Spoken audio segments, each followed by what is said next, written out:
Pues no fue tan duro porque había ángeles de Dios sosteniéndole. Amén, iglesia. Vamos a la palabra entonces en el día de hoy. Yo quiero hablar hoy de un mensaje que a lo mejor lo vamos a estar tratando durante algunas semanas, no el mismo pasaje, pero sí el mismo tema, y se titula Mi experiencia con la cruz, porque yo siento que la Semana Santa se fue muy rápido.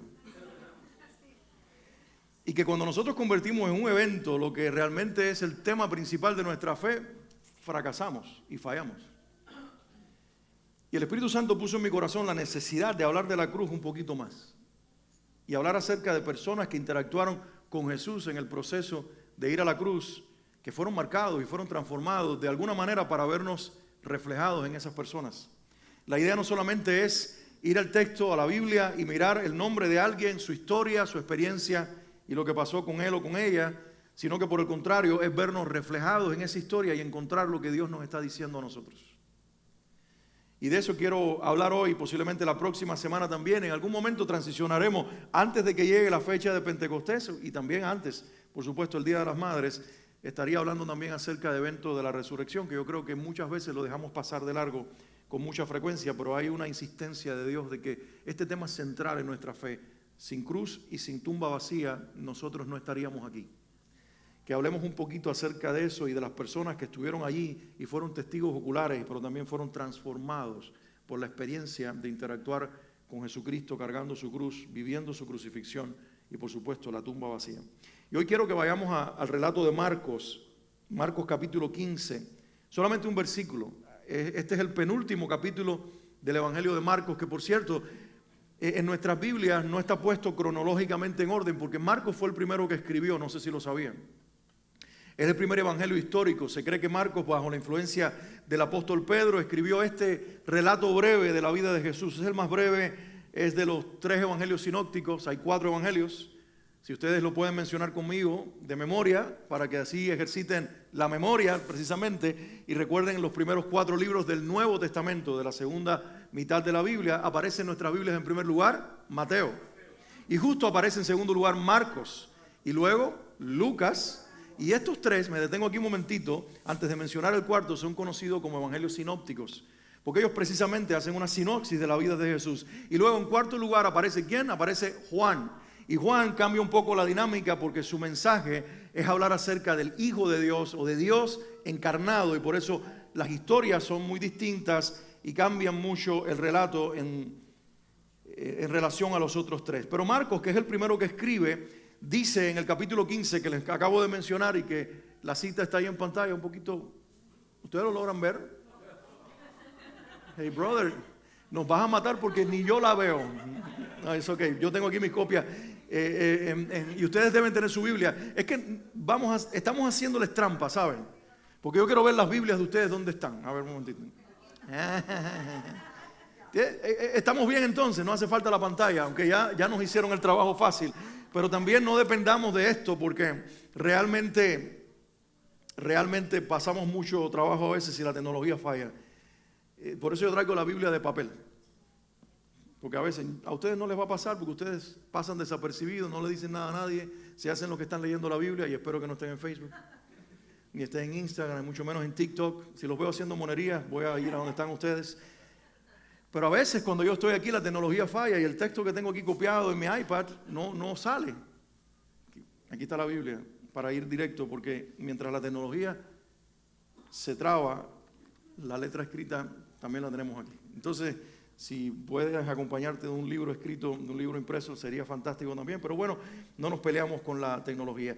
Nada, Marcos 15, 21 es el texto de hoy, lo leemos juntos y dice: y obligaron a uno que pasaba, lean conmigo, y obligaron a uno que pasaba, Simón de Cirene, padre de Alejandro y de Rufo, que venía del campo, a que le llevase la cruz. Y en este pasaje, en este versículo, solamente queremos hoy detenernos para hablar de la experiencia con la cruz de este hombre que la Biblia menciona por su nombre y apellido, Simón de Cirene. ¿Qué Dios tiene que decirnos acerca de él? ¿Y cómo podemos encontrarnos en la historia de este hombre y en su encuentro con la cruz? Es la pregunta que cada uno tenemos que hacernos, pero antes quiero orar y pedirle al Espíritu Santo que hable directamente a nuestros corazones y que nadie en este lugar se escape de la palabra y del mensaje de Dios a nuestros corazones. Padre, oro en el nombre de Jesús, y esta es mi oración en este día, que el Espíritu Santo comience a hablar ahora a través de mi boca, que comience a tomar la palabra escrita, inspirada, llena de vida, llena de verdad, y comiences a decir en este lugar lo que tú quieres decir. Señor, así como me inspiraste durante la semana al estudiar este pasaje y darme un mensaje para mi vida, también que ahora pueda salir de mí el mismo mensaje y depositarlo en el corazón de cada uno en esta iglesia. No importa si son creyentes de décadas, de muchos años, o si son nuevos creyentes que apenas comienzan esta experiencia de fe, que cada uno de nosotros sea hoy impactado por la verdad del Evangelio y el sacrificio de Jesús. Que en la vida de Simón de Cirene podamos encontrarnos también. Y de alguna manera que hoy tengamos nuestra experiencia una vez más con la cruz de Cristo. Por eso te pido que el diablo sea reprendido y atado. En tu nombre, Señor, nadie como tú para hacer que el diablo enmudezca, que sus manos sean atadas, que sus pies sean atados. Que los demonios sean paralizados en sus planes y que hay una cobertura angelical sobre este edificio donde están los niños, donde nos encontramos nosotros. Y que todas nuestras capacidades humanas, físicas, naturales, pero también espirituales, sean ahora activadas, si puedo decirlo de esta manera, para poder recibir el mensaje con atención y que no haya ninguna distracción, ni natural, mucho menos espiritual, que pueda robarnos lo que tú quieres decirnos a cada uno de nosotros. Habla nuestro corazón, Señor. Te lo pedimos en el nombre de Jesús. Amén y amén. Vamos a detenernos un momentito en Simón, vamos a detenernos un momentito en su origen. La Biblia lo llama, y recuerden que yo dije esto hace algunas semanas atrás, no hablando de él, sino de otra persona, Judas Iscariote, ¿lo recuerdan? Que en la antigüedad, que en los días de Jesús, los apellidos estaban muy relacionados con el lugar de donde las personas provenían. Precisamente lo decía en relación a Judas Iscariote, que significa el hombre de Queriot o el hombre de Quiriot, una ciudad al sur de Jerusalén. Pero también la Biblia lo hace al relacionar a otras personas, otros personajes, y el apellido de esas personas precisamente estuvo vinculado con el lugar o donde nacieron o donde crecieron. Por ejemplo, Jesús se le conoce en nuestras Biblias y se le menciona muchas veces bajo el nombre completo Jesús de Nazaret, porque aunque no nació en Nazaret, nació en Belén, creció en ese pueblito de una sola cuadra y ese era su apellido, Jesús de Nazaret. A tal punto que la gente podía inclusive estereotiparlo por el pueblo en el que vivía. De ahí el relato de uno de sus después discípulos, apóstoles, que cuando le hablan de Jesús y él pregunta ¿de dónde es? Le dicen es de Nazaret. ¿Y recuerden lo que dijo? De Nazaret puede salir algo bueno. Sería algo así como preguntar ¿de dónde es Pepe? Y que digan de Hialeah, y alguien diga de Hialeah puede salir algo bueno. Sorry la gente de Hialeah si alguien está mirando, pero es como ese estigma, ¿verdad? Que ya ha ido cambiando con el tiempo en nuestros días. Ya los apellidos no tienen que ver con origen, con pueblo, pero a Jesús lo estereotiparon porque no se podía entender que un Mesías pudiera salir de un pueblo de gente analfabeta, trabajadora, pobre, y que Dios hubiera escondido a su Rey eterno en un pueblito insignificante. Bueno, lo mismo sucede con Simón, este Simón, que por cierto hay que llamarlo por su apellido porque hay unos cuantos Simón en la Biblia. Hubo un Simón leproso, que era uno que invitó a Jesús a su casa. Estuvo el más famoso de todos los Simones de la Biblia. ¿Recuerdan quién es Simón? Simón Pedro o Piedra, ¿verdad? El apóstol, el discípulo de Jesús. Había otro Simón inclusive que era discípulo del Señor. Hubo un Simón el mago en el libro de los Hechos que realmente quiso comprar la fe y al Espíritu Santo, y así sucesivamente. Simón era un nombre común, como hoy otros nombres comunes tenemos en nuestra cultura hispana, y por eso a este se le llama Simón de Cirene. Cirene es el nombre de la ciudad y es una ciudad extranjera, por lo tanto él era un gentil. Gentil significaba uno que no era judío. En aquellos términos era un término despreciable. Algunos eruditos piensan que él era de origen judío, pero que había nacido y crecido en esa ciudad llamada Cirene. Pero realmente el texto no nos dice nada acerca de si era judío o no. Simplemente nos dice que era Simón de Cirene. Simón de ese lugar de África que hoy se conoce como el país de Libia. Cirene era una ciudad en Libia, un país de África oriental que hace frontera al oeste con Egipto. Así que Simón era un africano. Y aunque hoy en la región, los que habitan en la región de Libia son musulmanes, son de origen árabe, en realidad en esos tiempos los que vivían eran africanos de tez oscura. no es que los que vivan hoy sean muy claritos, pero lucen más como porte árabe, pero en realidad en aquellos días eran africanos, eran gente de piel mucho más oscura, mucho más fornidos, más fuertes. Y podemos entender un poquito por qué después le toca la tarea que le toca. Porque era llamativa su apariencia, porque marcaba la diferencia con el resto de las personas que se encontraban en aquella multitud, porque sin duda su estatura a lo mejor era sobresaliente, su musculatura era también llamativa, era un hombre que gozaba seguramente de una apariencia propia de esa región.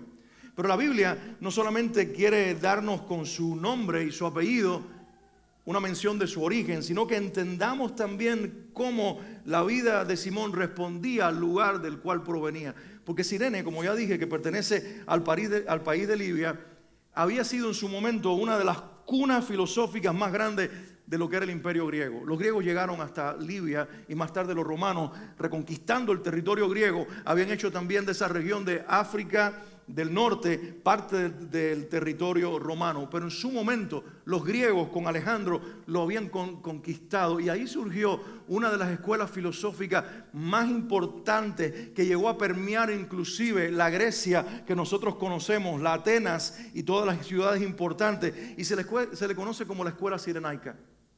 ¿Y por qué menciono esto? Porque ellos eran conocidos por promover dos cosas que de alguna manera las vemos reflejadas en Simón, en la historia, en el relato de un versículo que acabamos de leer. ¿A qué me refiero? La escuela de Cirene o la escuela cirenaica promovía el individualismo y también promovía el placer.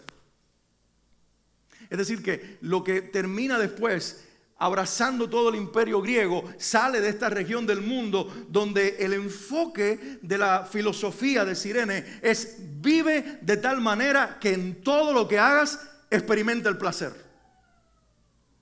Experiméntalo al máximo. Porque la vida, según ellos, se trata de sentir placer, de despertar las hormonas, de pasarla bien, de disfrutar al máximo. Pero por si fuera poco, aunque esto era un pensamiento griego generalizado, en Cirene se enfatizaba que no solamente era un asunto de placer la búsqueda del ser humano, sino individual. El individualismo era promovido. No importa cómo le vaya al otro, lo importante es que tú le estés pasando bien. Ese era el pensamiento de Cirene. Y no importa si él originalmente era de familia judía, nosotros somos permeados y somos influenciados por la sociedad en la que vivimos. Miami tiene su propia cultura. Yo les quiero preguntar a ustedes, y quizás muy pocas manos se van a levantar: ¿cuántos de los que estamos aquí hoy sentados nacieron en esta ciudad? Iba a decir nacimos, como si yo hubiera nacido en el Jackson, pero no fue así. ¿Quién nació en esta ciudad? Mira, 2 manos, 3, 4, creo que también, mi niña, ¿tú naciste aquí? Yes, of course. Entonces todos los miamenses, de Miamians, levanten su mano un momentito. Ok. Miami, pero ahora yo pregunto, ¿cuántos de ustedes que no nacieron, aparte de nosotros que sí nacimos, cuántos de los que no nacimos nos sentimos que somos de aquí ya? ¿Sabe qué significa eso? Que esta cultura se nos metió por dentro. Yo vengo de un país donde si te falta la sal le tocas la puerta al vecino y le dices: chico, porque va el chico primero, se me acabó la sal, ¿tú crees que me puedas dar un poquito de sal? Y el otro viene con una bolsa.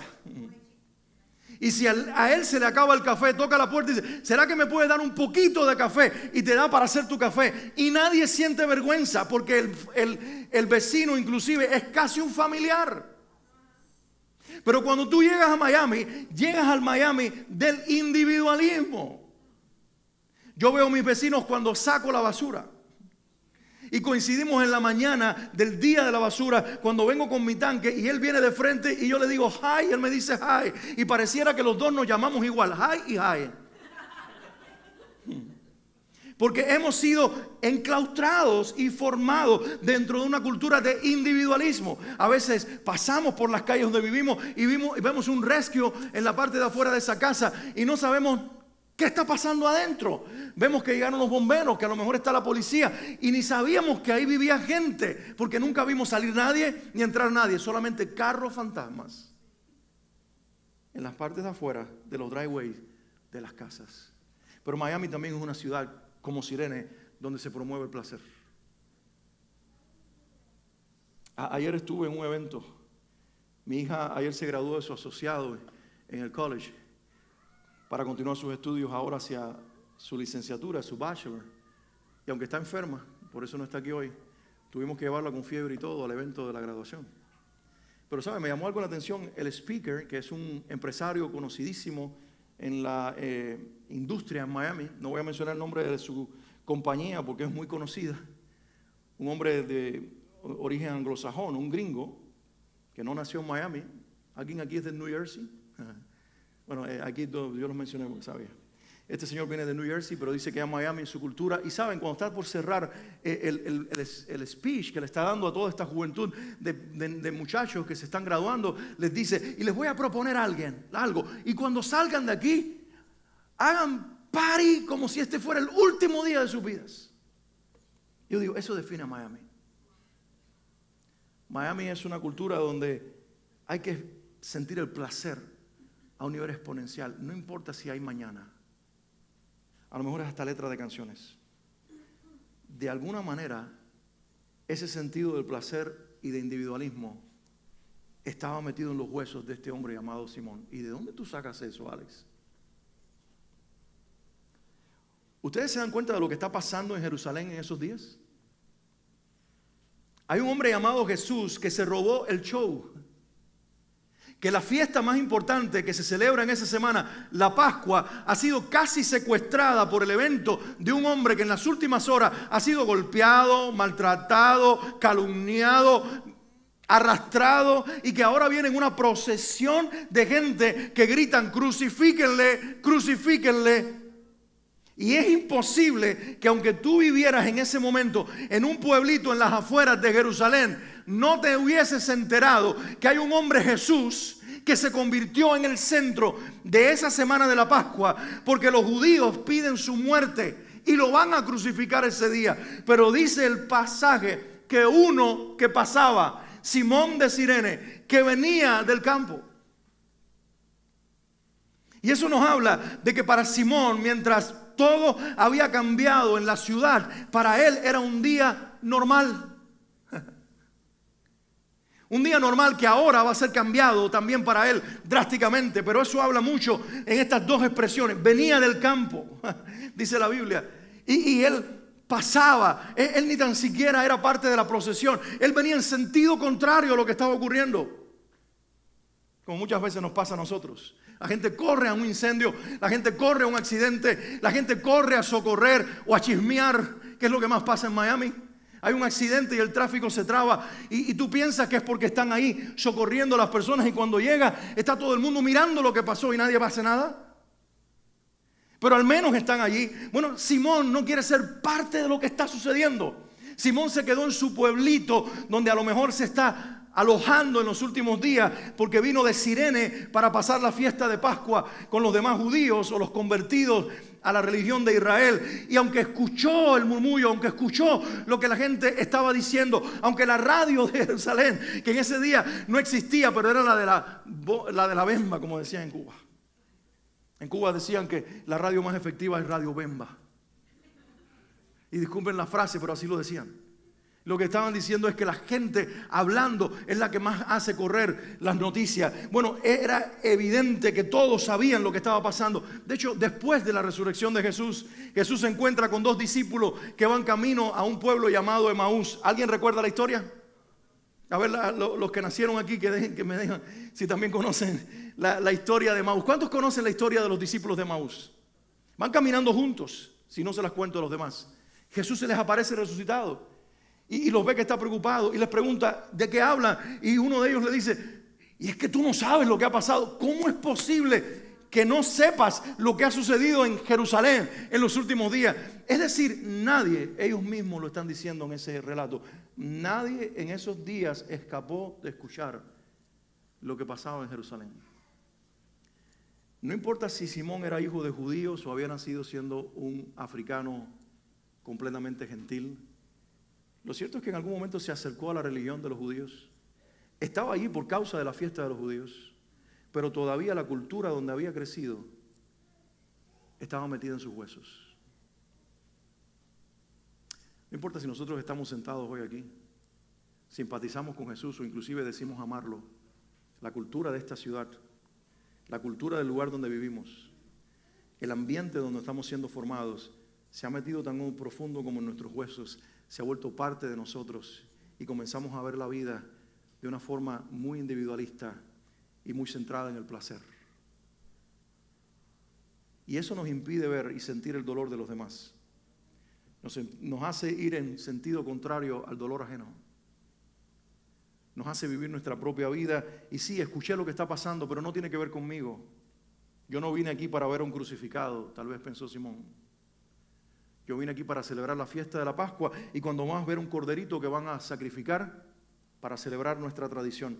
No vine a ver a un hombre arrastrado, no vine a ver a un hombre sufriendo, no vine a ver una marcha de gente llena de odio, gritando crucifíquenle. Es inevitable que no me encuentre con ellos, pero voy a pasar de largo, voy a seguir, voy a ignorarlos. Ese quizás era su pensamiento y así vivimos muchas veces nosotros, inclusive en relación a Jesús. En relación a Jesús. Por eso nos gusta el Jesús que a veces nos presenta, un Jesús que no vive una cruz, un Jesús que no muere, un Jesús que no derrama sangre, un Jesús que no demanda inclusive que carguemos nuestra propia cruz. Nos gusta ese Jesús airoso, victorioso, conquistador. Nos gusta no el Jesús del burrito, sino el del caballo blanco. Nos gusta el Jesús de los ojos de fuego y no el de los ojos de amor. Nos gusta el Jesús que viene a poner a sus enemigos bajo sus pies y no el que vino a ponerse bajo los pies de sus enemigos. Y no nos damos cuenta que todo lo demás que acabo de mencionar sucederá en su momento, pero que para que ocurra, tuvo que ocurrir primero que el Hijo de Dios, con toda su grandeza y con todo su poder, se bajara de su gloria, se bajara de su nivel y se convirtiera en uno sufriente, en uno que pagó por nosotros, en uno que se dejó golpear, maltratar, derramar su sangre, sufrir, para que nosotros pudiésemos hoy celebrar la victoria de nuestra fe. Aleluya. Tuvo que haber un redentor. Pero a veces no nos gusta ese evangelio. Y como Simón queremos pasar de largo y evadirlo. Porque preferimos las victorias personales. El Jesús que sana. El Jesús que liberta. Que de hecho lo hace, ¿sabes? Pero a veces hay que enfrentar, mientras creemos, también una enfermedad. A veces hay que enfrentar algún tipo de situación. Y por mucho que lo querramos, no podemos nosotros dejar de tener un encuentro con la cruz, con todo lo que eso implica. Para Simón, aquel era un día normal que fue cambiado drásticamente. ¿Quiere que te diga algo? Cuando Dios tiene un plan con tu vida, Él es especialista en virar patas arriba tus días y tus experiencias personales. Simón estaba tratando de pasar desapercibido y seguir su camino. Pero resulta que su figura, su apariencia llamó la atención y dice la Biblia que lo obligaron a cargar el pedazo de la cruz que Cristo traía sobre sus espaldas. Conocemos el relato. Jesús era arrastrado por la multitud, le habían quitado por los latigazos que le habían dado los pedazos de la piel. Se los habían arrancado, los músculos estaban prácticamente a flor de piel, la sangre le corría porque le habían arrancado toda la piel de la espalda, posiblemente estaba lacerado por los latigazos en sus brazos, en sus hombros, estaba sufriendo. ¿Te imaginas cargar un pedazo de madera donde ya ni piel tiene tu cuerpo? Las sensaciones son mucho más fuertes. No era una madera lijada, bien trabajada en el taller de un carpintero. Era una madera tosca, llena de pedazos punzantes de madera que cuando lo ponía sobre tus hombros, sobre tus espaldas, dolía demasiado. Y para un hombre herido y sufriente, eso era aplastante. Llevaba horas sin comer. Lo habían golpeado como habían querido. El hombre estaba débil. Y de momento Jesús no pudo más con el peso de la madera que caía sobre su cuerpo y que lo hería también, aún inclusive sobre las mismas heridas. Y Jesús cae de rodillas sin poder caminar un paso más. Los soldados, cuando miraron alrededor de ellos, de momento ven que está entrando aquel hombre llamativo. Ya dije que me imagino a Simón, un hombre de piel oscura, brillante, fuerte. Podemos un poquito especular acerca de esto, porque si pensamos en su origen, en su cultura, los hombres más grandes y más fuertes provienen de esos lugares.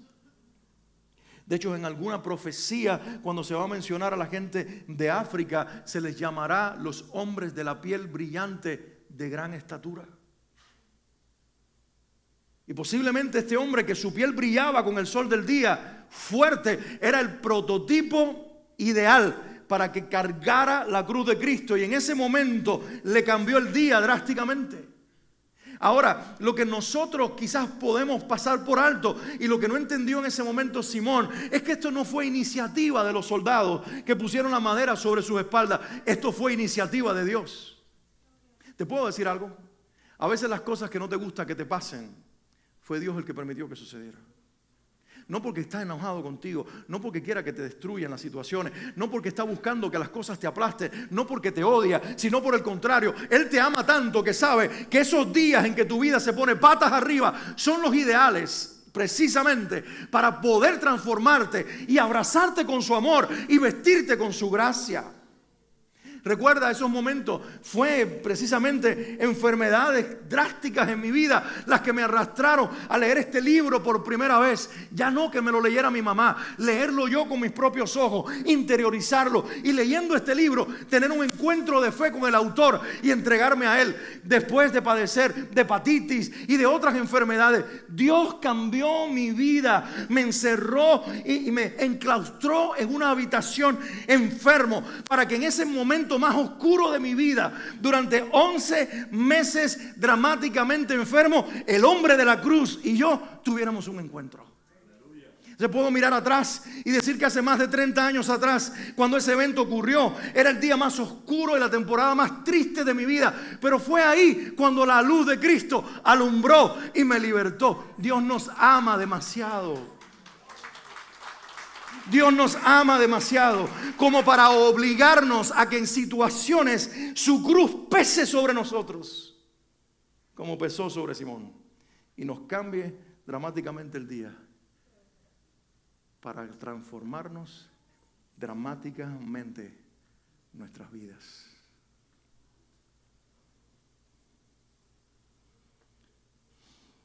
Él no pudo escapar de la situación y tuvo que cargar la cruz en contra de su voluntad. Y aquí nos encontramos entonces con lo que quiero resaltar. Lo que quizás el texto dice y no dice a la vez. Porque dice la Biblia que Simón de Cirene, padre de Alejandro y de Rufo, que venía del campo, fue obligado a que le llevase la cruz.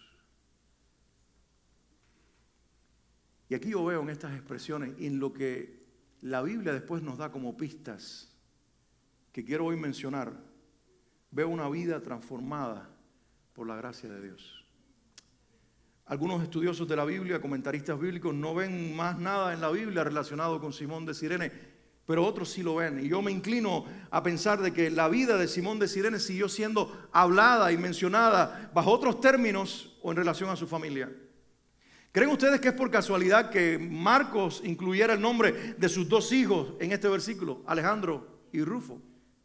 Para nosotros no significa nada, porque Alejandro es cualquiera, puede ser un pariente, tengo un tío que se llama Alejandro, y Rufo, ¿quién sabe?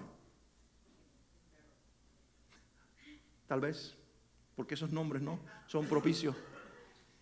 Pero para la gente que leía a Marcos en el primer siglo, Alejandro y Rufo, para esos cristianos no era un nombre desconocido. Por eso él lo incluye. Él dice, este es Simón, el de Cirene, el que además es el padre de Alejandro y de Rufo, porque sin dudas estos eran conocidos dentro de la comunidad cristiana, lo cual quiere decir que no solamente Simón tuvo una experiencia, sino que sus hijos, por causa del pedazo de cruz que cargó su papá, también se encontraron con la fe y tuvieron una oportunidad de creer en Jesús como su padre llegó a creer. En el libro de Hechos se menciona en Hechos capítulo 13 una iglesia en Antioquía, donde personas de muchas partes habían venido para establecer esa iglesia, y se dice específicamente que la mayor parte de las personas en esa iglesia en Antioquía eran de origen cirenaico, eran de Cirene. Y se menciona uno, Simón el Negro. Muchos comentaristas de la Biblia no ven ninguna relación entre Simón de Cirene y Simón el Negro, porque luego dice Simón el Negro y después dice Lucio de Cirene. Y dicen, si los dos hubieran sido de Cirene, hubiera sido más fácil decir Simón y Lucio de Cirene y no llamarlo por su apellido ahora o por su característica. Pero lo más probable es que para ese entonces Simón era conocido por el color de su piel.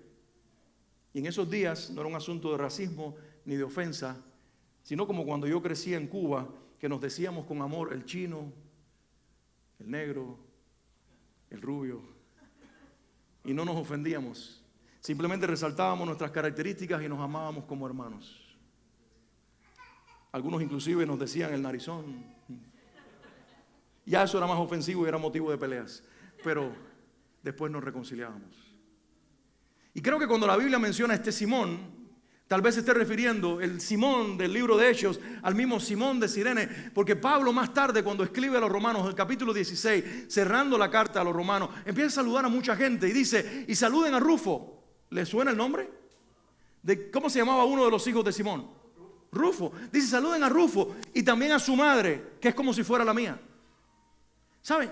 Pablo está diciendo no que Rufo y él eran hermanos, sino que había habido una relación tan cercana con la familia de Rufo que la mamá de este muchacho se había convertido casi en una madre adoptiva o una segunda madre para el apóstol.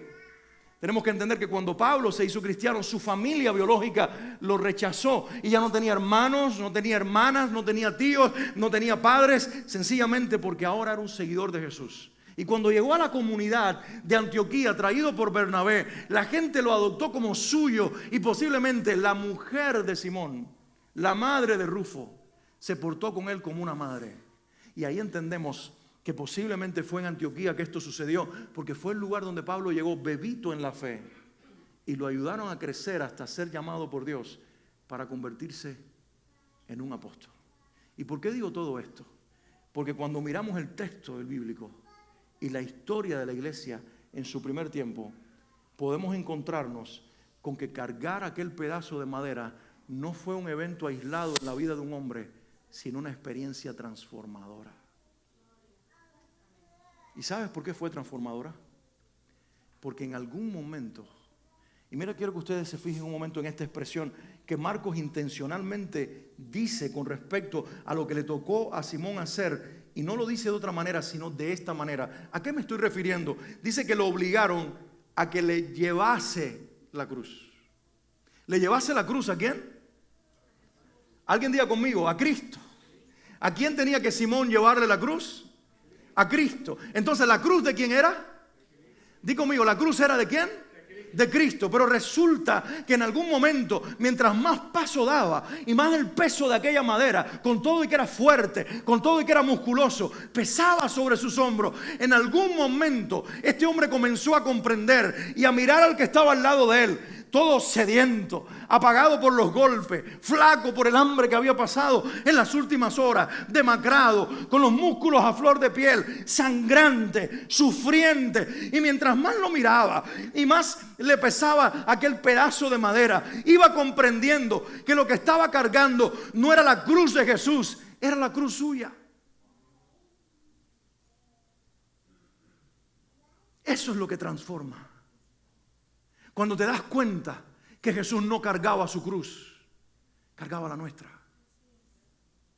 Y eso fue lo que aplastó a este hombre. No fue el peso de algunos kilos que pesaba ese pedazo de madera. Era realmente el peso de su propio pecado que se daba cuenta. El individualista, el que venía de una cultura enfocada al placer, ahora se encuentra pensando en el otro y dándose cuenta que había otro que había pensado en él, aunque no se lo merecía.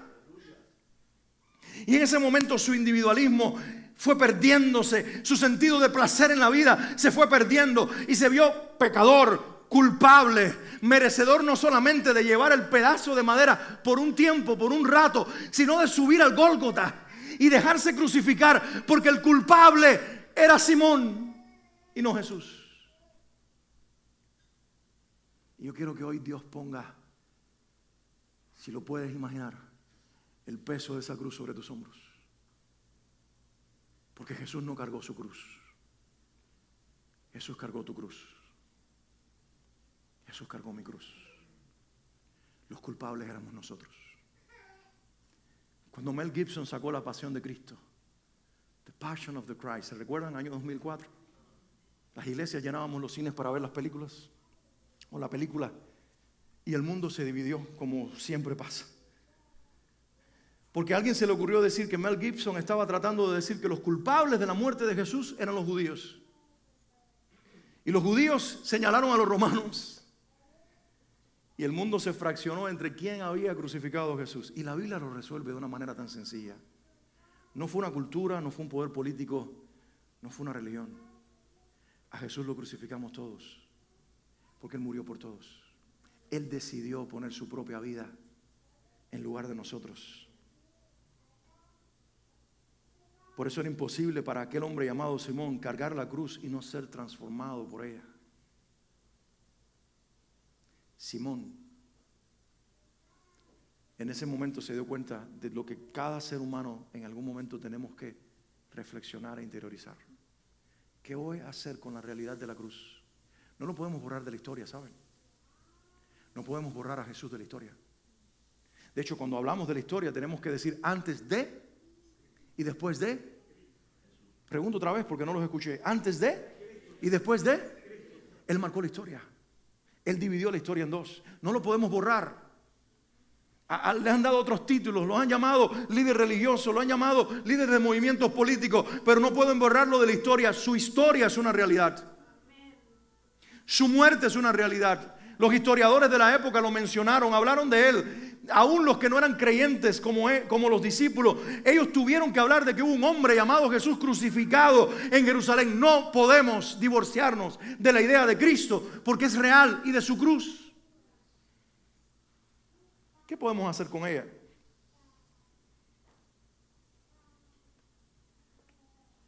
Tenemos que entender que la cruz no deja fuera a nadie.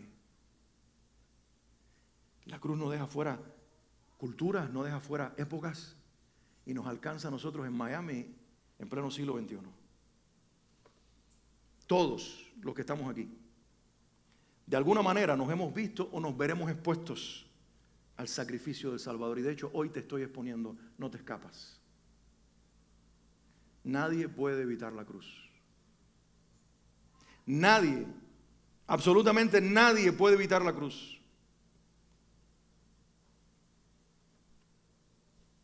Dios quiere que tomemos una relación con relación a su cruz, pero sobre todo con relación a su Hijo. Y si es necesario, nos va a poner en eventos en nuestra vida en los cuales nosotros sentiremos el peso y la presión del momento como un pedazo de cruz sobre nosotros, para que no podamos escapar de la realidad de que tenemos que tomar una decisión por el Salvador de nuestras vidas. La historia de Simón nos enseña que la salvación no es un asunto que provocamos nosotros. Todo comienza en Dios y termina en Dios. Simón era un evasivo que quería pasar de largo de la historia de Jesús y Dios salió al encuentro. Mira lo que te tengo que decir. Dios no solamente proveyó un redentor, un salvador. Dios también provocó un encuentro con Simón. Dios no solamente le proveyó en Cristo un redentor, Dios propició un encuentro para que Él tomara una decisión con ese redentor. Dios es el autor de nuestra redención. Él escogió a Cristo para salvarnos, pero Él escogió un momento en el que pudiéramos salvarnos. No podemos escapar de esa realidad. Y no podemos decir, yo encontré a Jesús, porque Jesús no estaba perdido. Es Él el que nos encontró. Es Él el que tomó la iniciativa. Yo era el que estaba perdido. Yo era ese Simón evasivo que estaba pensando en cómo añadir placer a mi vida. Estaba pensando en cómo yo vivir y pasarla bien. Y no importa los demás, inclusive los más cercanos. Pero Cristo se metió en la historia, me paralizó en el camino, me detuvo y tuve que tomar sí o sí una decisión por Él. Puede ser que inclusive estés sentado aquí hoy o viéndome a través de esa pantalla y a lo mejor estés evadiendo este mensaje. Te tengo una noticia. Si la gracia de Dios y la salvación te quieren alcanzar, prepárate. Dios te va a encerrar hasta el punto que tengas que negarlo abiertamente o finalmente rendirte a Él. Pero no hay términos medios, no hay alternativas, no hay etapas intermedias entre el sí y el no. O es sí o es no. Pero hay que tomar una decisión con Cristo y una decisión con la cruz. De eso se trata. Tú y yo somos los Simón modernos que estamos teniendo y hemos tenido, si ha sucedido ya, nuestra experiencia con la cruz. Por lo tanto, tenemos hoy que estar convencidos que si no somos culpables es porque fuimos perdonados. Pero nadie puede quedar absuelto espiritualmente si no se ha reconciliado con Dios por medio de la cruz de Cristo. No podemos evadir a Cristo. Tenemos que pararnos frente a la cruz, vivir nuestra propia experiencia y pensar que en un madero como ese, hace 2000 años, ahora vacía esa cruz, estuvo ocupada por el Salvador del mundo. Y tengo que preguntarme, ¿qué decisión voy a tomar con ese hombre? ¿Voy a caer en el juego filosófico de llamarlo un líder religioso, un buen hombre, un pensador? ¿O voy a hacer de él lo que dice su palabra? Que él es el Hijo de Dios, Dios mismo que se hizo hombre y murió en mi lugar para que yo tenga vida eterna. Y si tomo la decisión, como la hemos tomado muchos en este lugar, lo que le voy a decir es: Jesús, yo soy un pecador culpable, que no merezco perdón ni salvación, pero reconozco que tú decidiste morir para que yo tenga vida eterna. Y esa simple pero poderosa decisión cambia el destino de nuestras vidas. Yo tomé esa decisión hace más de 30 años, pero la estoy tomando todos los días, ¿sabes? Dijo un predicador que lo mejor que podemos hacer es convertirnos todos los días. No porque tengamos dudas de nuestra fe, sino porque estamos reconociendo que no nos merecemos esta salvación, que es un asunto de pura gracia. Dios quiso darnos lo que no nos merecemos. Dios cargó sobre su Hijo lo que Él no era culpable para cargar, para que nosotros recibamos lo que solamente Él merecía. Y Dios por gracia nos lo quiere dar, llamarnos hijos de Dios, reconciliados con Él por medio del hombre de la cruz, Jesucristo. Jesucristo. Por eso, mis hermanos, hoy tenemos que entender, Cristo no cargaba su cruz, Él cargaba nuestra cruz. Y nosotros somos los verdaderos culpables. Quiero leerte las palabras de un himno escrito hace mucho tiempo, pero que seguramente algunos conocen su letra, al menos el coro, y dice: con pena amarga fui a Jesús, le mostré mi dolor, perdido, errante, vi su luz, bendíjome en su amor. En la cruz, do primero vi la luz, y las manchas de mi alma Él lavó. Fue allí, por fe, do vi a Jesús, y siempre feliz con Él seré. Y esto encaja perfectamente con Simón, porque su cultura lo enseñó a encontrar el placer. Cristo lo encontró con la felicidad eterna.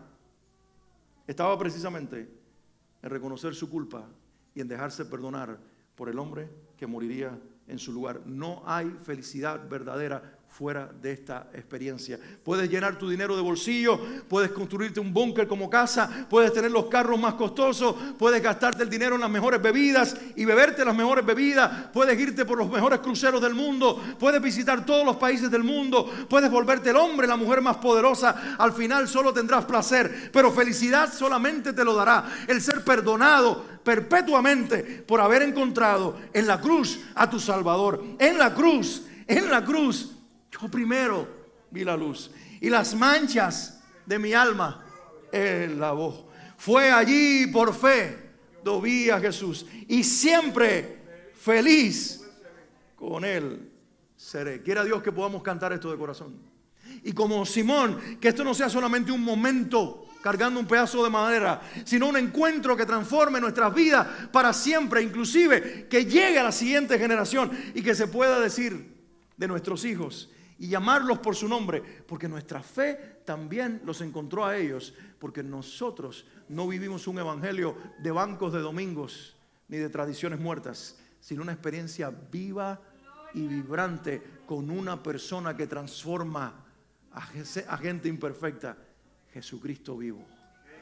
Jesucristo vivo. ¿Alguien escuchó? Porque Él estuvo en la cruz, pero hace 2000 y tantos años también se levantó de la tumba y ahora está vivo, sentado a la derecha del Padre, pidiendo por ti y por mí, para que esta relación de fe no muera jamás, sino que pueda durar perpetua, eternamente. No gracias a nosotros, porque somos demasiado infieles. Gracias a Jesucristo, nuestro Salvador. Quiero que te pongas de pie un momentito Y quiero que cierres tus ojos, no te distraigas con la persona que está a tu lado. Quiero que medites por un momento en esa cruz poderosa. Quiero que te sientas como ese Simón.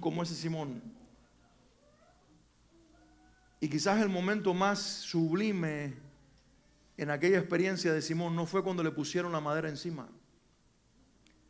Fue cuando se la quitaron otra vez para ponerla nuevamente sobre los hombros de Jesús. Ese fue el momento más transformador.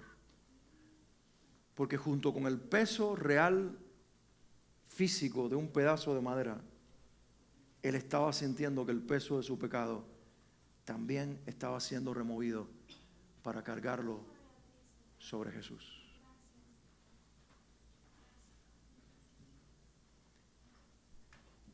Si no has tenido la experiencia de que ese peso se vaya de tus hombros, y todavía hay culpa, todavía hay falta de perdón hacia tu propia persona, todavía no te deja dormir el remordimiento de lo que has hecho y las malas decisiones que has tomado en la vida, deja que hoy Él levante el peso de tu cruz encima tuyo.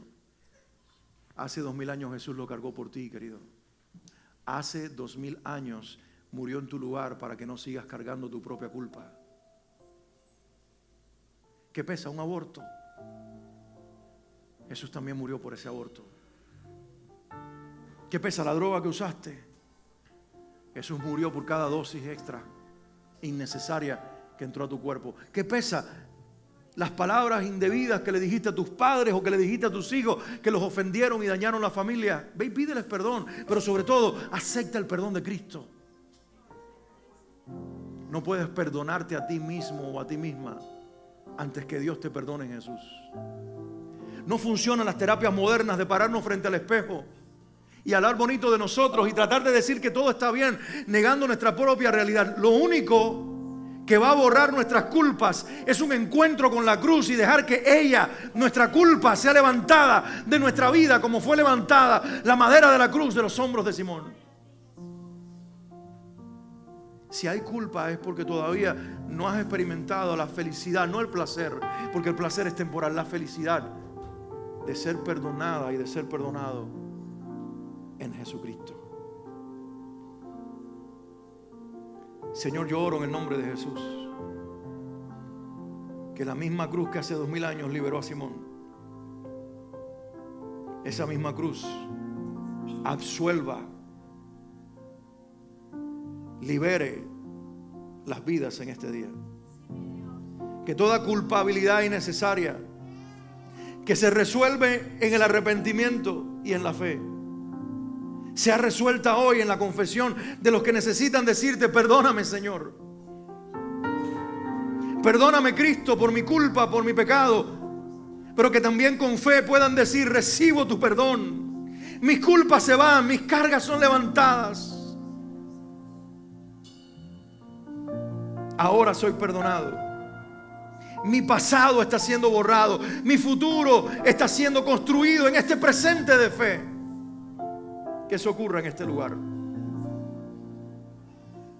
Y que el gozo de la salvación, la felicidad eterna de la redención, pueda derramarse no sobre algunos en este lugar, sino sobre todos. Y cada uno de nosotros podamos ser llenos del gozo del Espíritu Santo, que es nuestra fuerza. Gracias a Jesús. Por favor, te lo ruego, que nadie se vaya de este lugar sin tener una experiencia de salvación con Jesucristo. Y si algunos la tienen, que no la minimicen y no la rebajen a una experiencia religiosa transitoria de luces y de melodías, de redes sociales y de fotografías, sino que sea una experiencia tan tremenda que nos olvidemos de las cámaras y de las luces, de los instrumentos y de las voces, y solamente una persona secuestre el momento: Jesucristo. Que no se nos olvide la cruz jamás, porque al cristianismo de este tiempo se le olvidó que no se trata de auditorios, no se trata de programas, no se trata de voces impecables, no se trata de hacerlo bien, se trata de Cristo y de su cruz, de una experiencia con Él, de que tiemble nuestro corazón ante el nombre de Jesús y que nos volvamos a enamorar otra vez, amar otra vez, apasionarnos otra vez por el hombre de la cruz que venció allí mi pecado, resolvió mi tragedia, me vistió de ropas nuevas, me dio un nombre nuevo, saldó mi deuda, perdonó mi pasado, construyó mi presente y también mi futuro. Aleluya. Gloria sea Jesús. Déjanos ser los Simón de esta era, los perdonados, los absueltos, que toda nuestra familia pueda ver lo que sucedió con nosotros y que puedan abrazar al mismo Salvador, porque nuestro encuentro sea tan real que se vuelva el de ellos también, hasta ser transformados. Te adoramos, Jesús. Te adoramos, Salvador. Recibe gloria y honor. Aleluya. Te cantamos a Dios en este día.